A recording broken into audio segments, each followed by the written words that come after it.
Just win, baby. The Raiders took care of business yesterday. No AB, no problem. Derek Carr looked fantastic. 22 of 26, 259 pass yards and a TD. It was also John Gruden's 100th career win as an NFL coach. A happy ending to a tumultuous week for the Raiders. Here's Gruden and Carr. As much as people talk about it, I mean, my God. I mean, I feel like someone's smashing my temple on the side of the head. Get over it, man. It's over. You know, we were good this preseason without him. You know, we're going to be fine without him. And we wish him the best. But, you know, we gave it a shot. And now New England gets their turn. Good luck to them. But I just can't, I can't deal with it anymore, really. Sorry. Let's get the elephant out of the room. Antonio is no longer with us, and we love Antonio. We wish him the best. The guys in this locker room, the guys that competed during training camp, all off-season, we grinded, we came together, we're a family. And this family is pretty special, and I'm glad to be the quarterback, a part of it. Derek Carr, incredible on the field yesterday. Very classy in that answer. We welcome in our former NFL quarterback, Dan Orlovsky. Always good to see you. How are we doing? Good to be here. Great. Max, I'm going to start with you, Stephen A., actually. Do you feel like this game was more about good Raiders or bad Broncos? Bad Broncos. I mean, I'm not going to take anything away from Derek Carr, who I thought was sensational last night and deserves a lot of kudos. But this Broncos defense, you know, it has me thinking about this team and the fact that we watched them win the Super Bowl, beat Cam Newton in 2015. They haven't been to the playoffs since. They went 9-7 the next season. And then, obviously, they've been mired. They were mired with Vance Joseph as their head coach the last 2 seasons. They didn't get it done before Vic Fangio took over this year. You expected their defense to be better with Vic Fangio in there. But on 2 of their scoring drives, they converted 7 or 8 first downs. And they were picking apart the Denver Broncos defense. And when I'm looking at a guy like Derek Carr, as talented as I know he is as a thrower, consistency is his problem, not talent. Consistency is his problem. But they had Derek Carr out there last night looking like the second coming of Kenny Stabler, Dan. I mean, he was just picking apart the Denver Broncos, you know, piece after piece after piece. And obviously, you know, when you consider the fact that you got a defensive guy in Fangio that is now the head coach of the squad, I certainly expected better from them. Yeah, Joe Flacco, you know, didn't look that great, didn't look awful. He seemed to have a nice connection with Cortland Sutton. I believe that's his name. I forgot the name of the dude that dropped that touchdown pass, hit him right in the chest. He dropped the touchdown pass. That might have changed the course of the game for the Denver Broncos. They possibly could have won this game had he not dropped that touchdown pass. So that much is true. But I definitely expected them overall to look better. It wasn't catastrophic. It wasn't like they were the Miami Dolphins getting trounced 59-10 by the Ravens or anything like that. But I didn't expect Oakland earlier on to be picking apart Denver the way that they did in that first half. And that is what I thought turned me off. That's what stood out to me more so than anything else. This was good Raiders. You got to give credit where credit's due. Look, last year when I saw Derek Carr quit, and he wanted to fight me in the octagon, right? Players get very sensitive when you say stuff about, like, quitting.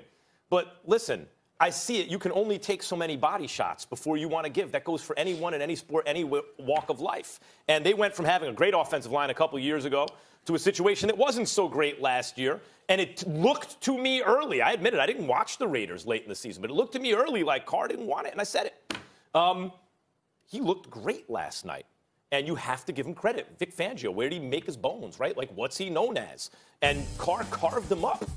And that's saying a lot. The reason you have to say good Raiders rather than bad Broncos is the distractions. I don't care what Gruden says. I don't care what Carr says. That AB was causing in this offseason were legendary. Like, this is one of the off seasons we'll always talk about for a team. And he never even got on the field in a regular season game with the team at all, ever. Antonio Brown never played for the Raiders and caused this enormous distraction.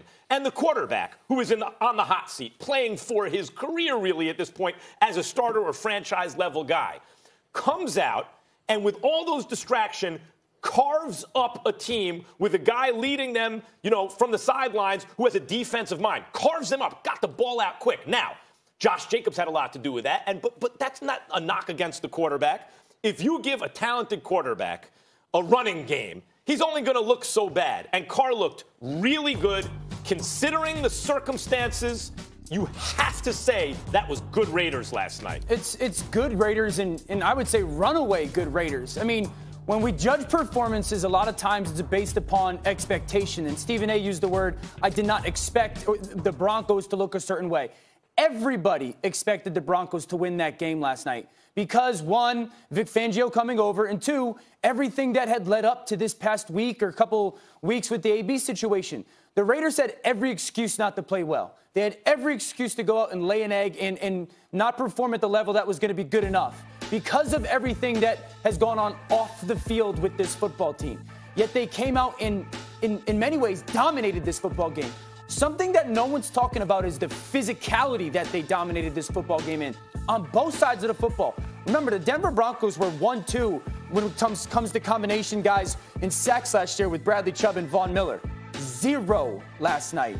They hung a goose egg on them. So the fact that they were able to go physically dominate this football team in the midst when they should not have been able to do it is Dan, runaway good Raiders. Dan, do you think that was good? That you say physically dominate, but to me, I give Carr credit because he was getting the ball out so fast. No, I mean Derek Carr played lights out. There was no Derek Carr looked confident. I mean he was getting guys the ball early, putting it up high, accurate with throws. That throw to Tyrell Williams, the touchdown on the crosser, that's thrown over like 3 or 4 different sets of hands. We did not see Derek Carr that last year like that, or the year before. A confident quarterback, a dominant both offensive and defensive line. And again, it's because the expectation was Bradley Chubb and Von Miller are probably going to run this football game, and Vic Fangio, the defensive mind, is going to come over. And, man, the Raiders have had a lot to deal with off the field. That's why the expectations were they wouldn't play well, and they played so well.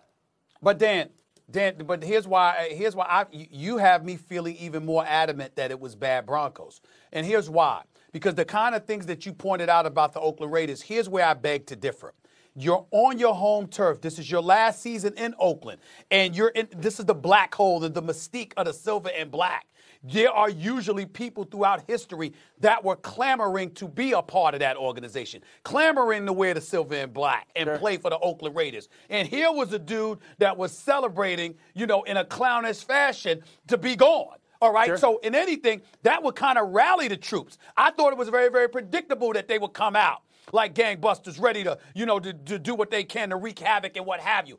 I expected Denver in a divisional game to have an answer for that, not to the point where you could potentially win and say, of course you could lose or whatever. But I didn't expect them to get pushed around, particularly earlier in the game, the way that they did. I expected them to have a response to that challenge, particularly on the defensive side of the ball, now that Vic Fangio was their coach. And I didn't see that. But that's even my point.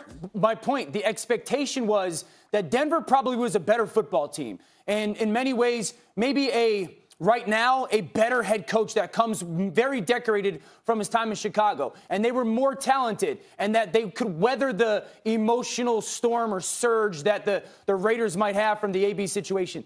The game wasn't even close. The game was dominated by Oakland. Dominated by Oakland. Dan, let me ask you this. Swap quarterbacks. Who wins? I still say Oakland because the way they dominated the line of scrimmage. Derek Carr, again, played great. And Joe Flacco, first of all, the way Denver called the game did not make a lot of sense play calling-wise for Joe Flacco. Flacco did not look good. Derek Carr looked outstanding. But the way they owned the line of scrimmage, that's why it's such a – and that's something that transfers, right? That is usually, in football, not a one-week thing. You usually don't dominate the line of scrimmage 1 week and then struggle with it the next week. That's why we've got to praise the Raiders in the midst of the storm that they settled in and won a game that in many ways, because of the variables, they shouldn't have. One more thing. You saying they get dominated. I would remind you that when that cat Deshaun dropped that touchdown pass, they were down 14-6. Sure. I mean, you catch that touchdown pass, you got yourself a game. We're out of time.